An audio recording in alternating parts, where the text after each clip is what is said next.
Hi everyone. Hi everyone. Welcome back to my channel. Our next video is regarding creating alarms. So alarming is to quickly react to the security events. This helps identify when hackers or threat actors are trying to penetrate or cause harm. Then to raise alarms, SIEM monitors many security events or log entries where certain conditions are met. So when creating an alarm with SIEM, the following basic steps are followed. We need to define rules and correlations. SIEM admins determine which events or log entries should trigger an alarm.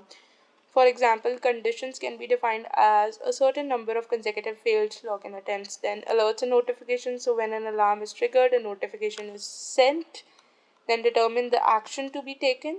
The SOAR technology also comes into play. In summary, various alarm types can be created for the rules and correlations created, and each SIEM solution has different alarm creation capabilities. The most common methods are email notifications. So SIEM can send automatic email notifications, SMS notifications on critical security events, web-based notifications also, mobile app notification, webhooks and API integrations. So on the messaging platforms via webhooks and APIs. Then is dashboard and console notification. So QRadar alarm creation will be within the QRadar offenses rules action new event rule. Determine and create the rule response in the second step. So this is the rule response. Okay. To create an email alarm, select the email option. With the send to forwarding destination option, you can forward to the resulting offense via syslog, etc. Then the notify option creates a notification in the QRadar interface creating the offense regarding the offense. You can write the information obtained in the resulting offense to the reference set by clicking add to reference set. Okay. Then with the execute custom action option, you can run your own scripts after the offense occurs. So QRadar rules response options provide a powerful set of tools. Then let's solve this quiz.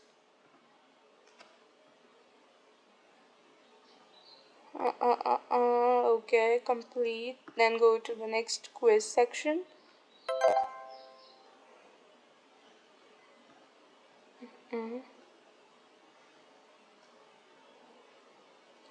What threats might rule-based threat detection be vulnerable to? Rule-based could be to unknown or advanced.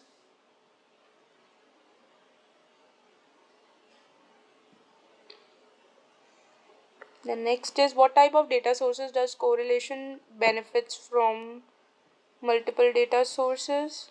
Because we integrate the data from different data sources. Next, what type of threats does correlation based threat detection focus on? Correlation, advanced and relationships. Next, what does correlation rule when does it triggers? When the conditions or match conditions are met. Next, what actions should the organization take when the correlation rule is triggered? They should send email notifications. Next, what factors must be determined to trigger a rule? Matching conditions.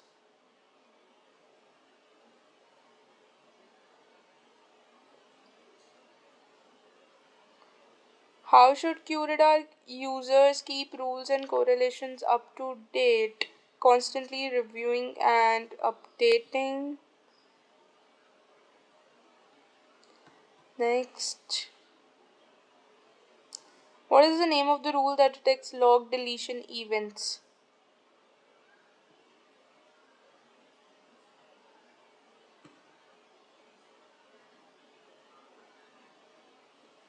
Moving next, what are the basic steps to create alarms with SIEMs? So this.